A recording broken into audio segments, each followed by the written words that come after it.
You're listening to Big World Network.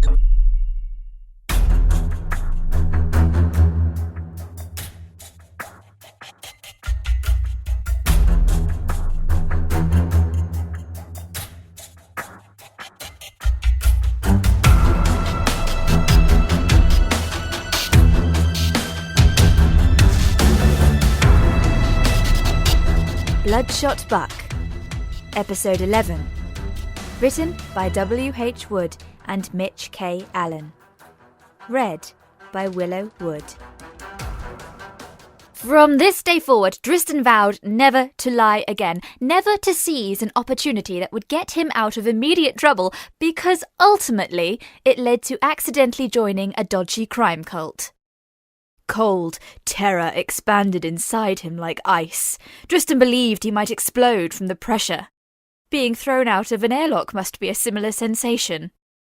These people were going to get him killed. Gimbal unlocked the armory and bobbed inside, his blue glow shrinking into the darkness. A drone didn't exactly need lights to see. "Run!" whispered the hulking man beside him, the psychopath who'd stolen a top-security alien knife. He was not a grizzled man, but the grim set of his mouth didn't do him any favours. And yet, as he stared at Neni, there was a terrifying glimpse of humanness there, of kindness.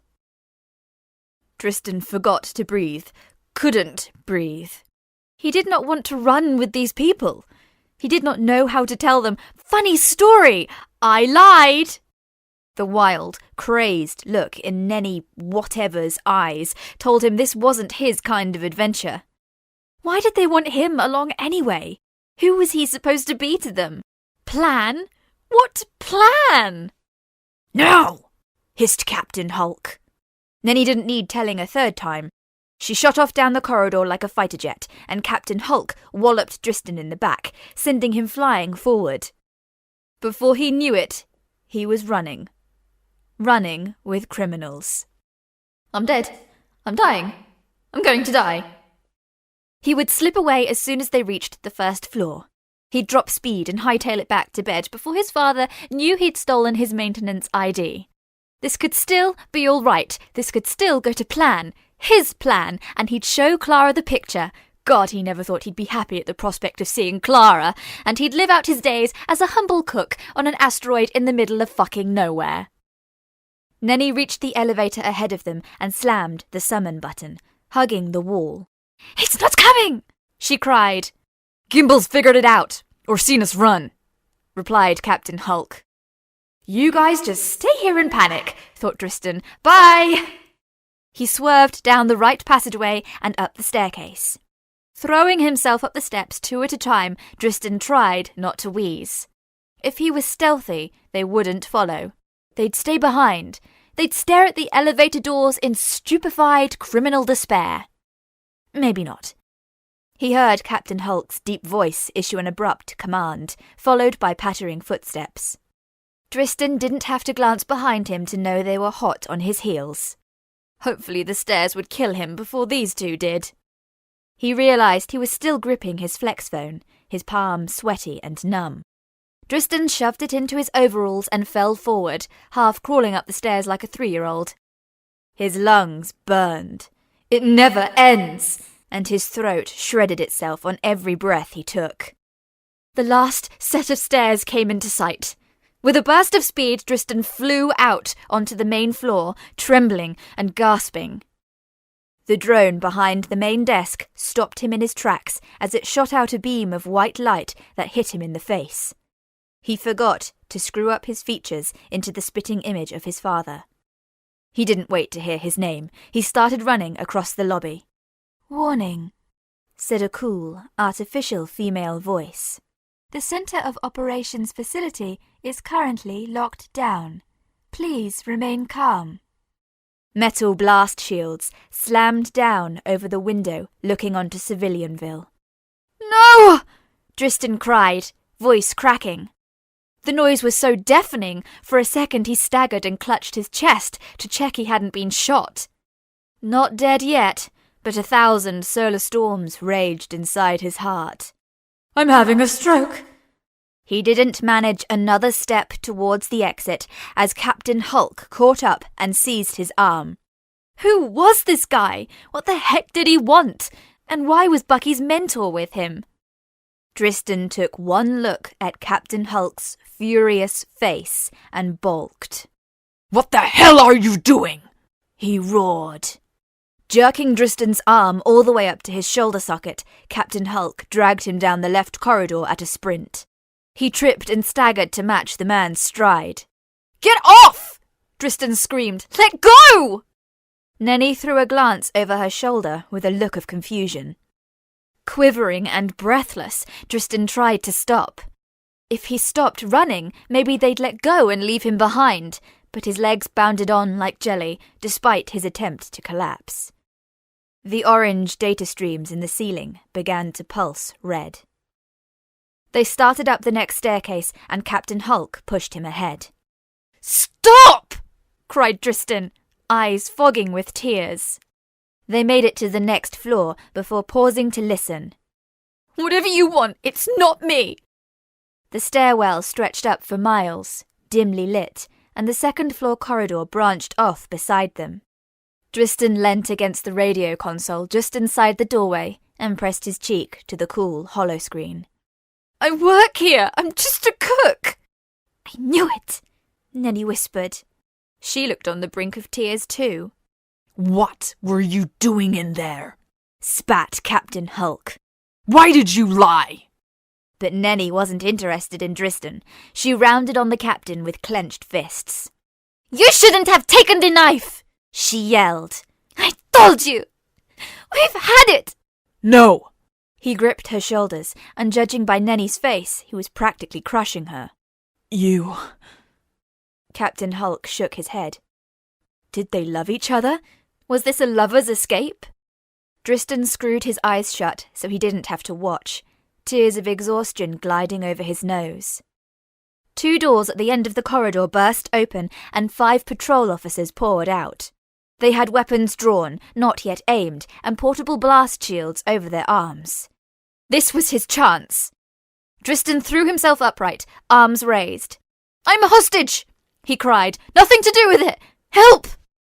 He'd never survive his parents' reaction to all this, but at least he'd survive tonight. Get down! Bellowed Captain Hulk. He shoved Neni and Driston back into the stairwell. Shots fired, and the captain cried out with pain. Ark! Said Neni. She pressed against the wall with her friend, smoke wisping from the rip in his shoulder. Grunting, the man pushed her aside as an officer appeared in pursuit. Captain Hulk, or Ark, disabled the officer's firearm and dealt him a devastating blow to the face. Driston had never seen a fight. Not a real fight. He'd never heard a gun fired in close proximity. He'd never heard bones crunch and grown men shriek in agony. The officer dropped to the floor, twitching. Ark primed his stolen heavy pistol, then stole the officer's blast shield for good measure. The next few minutes washed over Driston in a haze. He watched Ark's face as he shot into the corridor with a sturdy aim. He seemed set to destroy, and yet Driston wasn't afraid. Without warning, Ark charged into the corridor, arms swinging. No! Screamed Neni. Driston barely tried to stop her. He watched her, only her, bathed in the warped light from the corridor.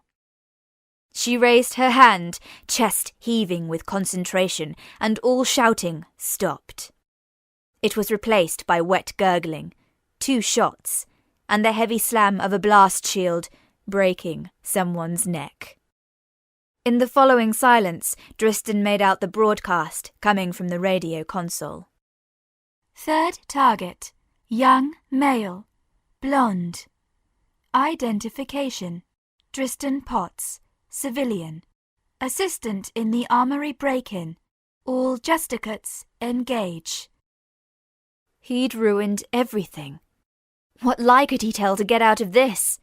No, lying bad. Very bad. But what then? Dristan slipped into a state of shock and wished to remain there until everything was sorted. "If you want something done right," said Ark, returning to the stairwell. He threw a weary, disappointed look at Dristan, and a part of him burned with guilt. Ark looked back at Nenni, an unreadable smile on his lips. "It looks like I'm coming with you." "I'd say you can't," Nenni said, her gaze wandering off to the bodies in the corridor. "Can you fly a shuttle?" "It's been decades," Ark replied. "But I feel motivated to recall basic procedure." They spared Dristan one more glance, a pitying weight in their eyes, before setting off up the stairs again. He stood there, paralyzed, watching them go. The radio message looped again. "Third target, young male." For criminals, Dristan knew that Captain Ark and Nenni whatever were now his lifeline. A bang resounded below, and filled with regret, he chased after them. "Wait! Don't leave me!" Space. Endless, open, shimmering. Ava removed her helmet and took a deep breath of fresh air. Space wasn't meant to have air. She breathed again, filling her lungs with the cool atmosphere, and stretched out her arms. She sighed at the peaceful stars, her voice echoing. A siren shook the cosmos like a knife to the ear, and she lurched awake. Panting, heavy with sleep, Ava pulled back the curtain that shielded her bunk. Nothing but blackness. She waved her hand over the sensor on her bedside wall, and blue-tinted light strips came on.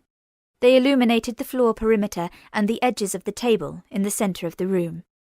Opposite her, Michael swung his head out from the bottom bunk. "What the fuck is that?" he yelled.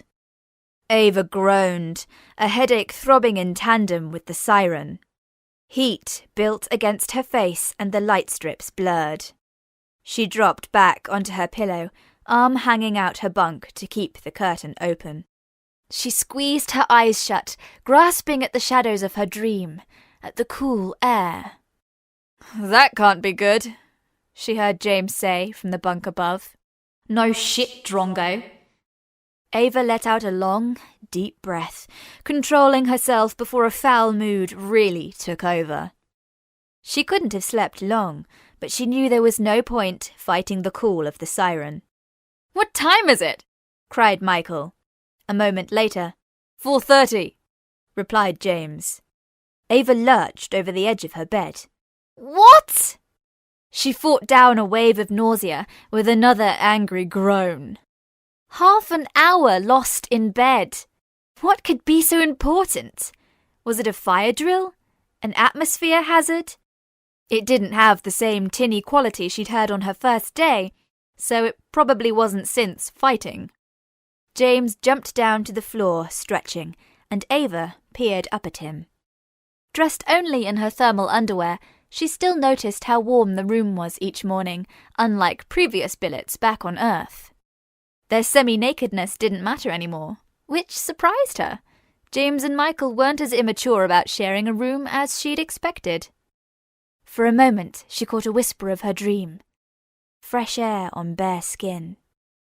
The doors whooshed open and a green drone bobbed into the room. It was diamond-shaped and rippling with holograms that distorted its shape. Ava had never seen it before. It made a clicking noise and the main lights switched on, bright and blinding. Crying out, she dived behind her bunk curtain and screeched when James almost joined her. He hunkered down and hid his face in her pillow, one arm curling around his head. "This is not a drill," said the drone in a cool, female voice. Ava recognized it as the staple voice for all important announcements and military crafts. This wasn't any drone. It was the drone. The first AI ever designed to assist humans.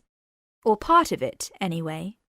Cosmi, Catharian Organic Self-Modulating Artificial Intelligence.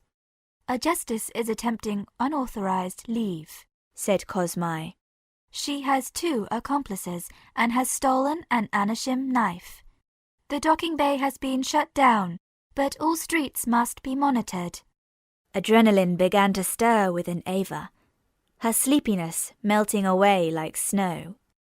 James unfurled from his position and squinted at the drone.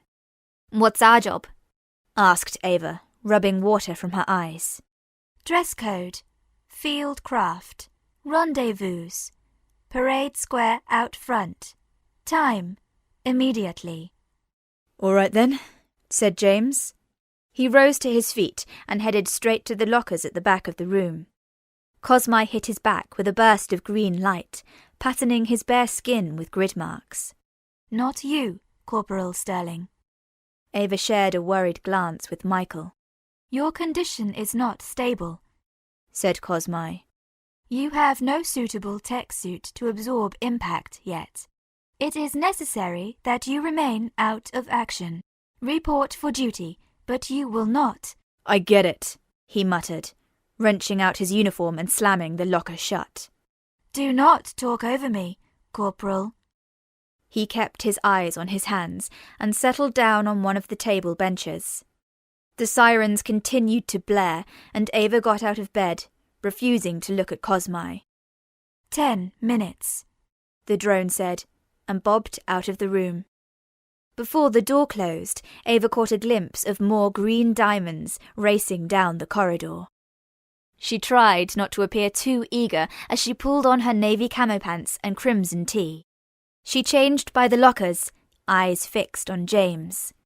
His tanned face had gone a blotchy red, anchored with a heavy glare. He shoved on his pants and pulled on his tee like he was swinging punches. As he stood up to fasten his belt, Ava touched his arm. He jumped a little, staring down at her. "Cool it," she said as softly as the sirens would permit. "You'll get a suit soon." He focused on his belt. "Yeah. She's right," said Michael. "We probably won't be doing anything much tonight. We'll be babysat from pillar to post." James's shoulders heaved with a sigh, and Ava could tell he didn't want their counselling. For a second, a shivering anger started at her fingertips and filled her mind, an anger she'd never felt before. It flushed through her, whispering frustration, and then settled into a punishing despair. Ava gasped and let go of James's arm. The feeling vanished. They stared at each other as James backed away into the table, his eyes wide. "What?" he started, gripping the table edge to steady himself. Ava glanced at Michael, but he was too busy with his boots to notice anything amiss. Swallowing hard, James murmured, "You're lively." He stared at her, as if waiting for answers, but Ava had none. "Did you feel that?" she wanted to ask, but James turned away before she got the chance. To her surprise, she saw a smile touching his lips. She felt utterly breathless and a little bit angry, although she didn't know why. Again, her dream blurred her concentration. Floating. Ava needed to wake up. Hallucinating on her first real mission would be a right cracker. Ha! Shoving on her boots, tying up her hair, and buttoning up her camo shirt, Ava led the charge from their room. They were in for a busy day. What idiot was breaking regs this time?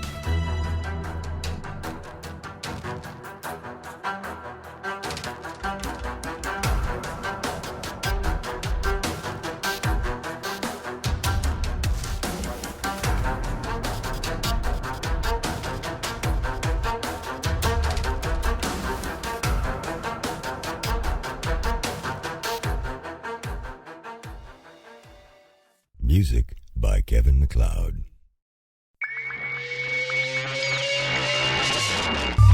You're listening to Big World Network.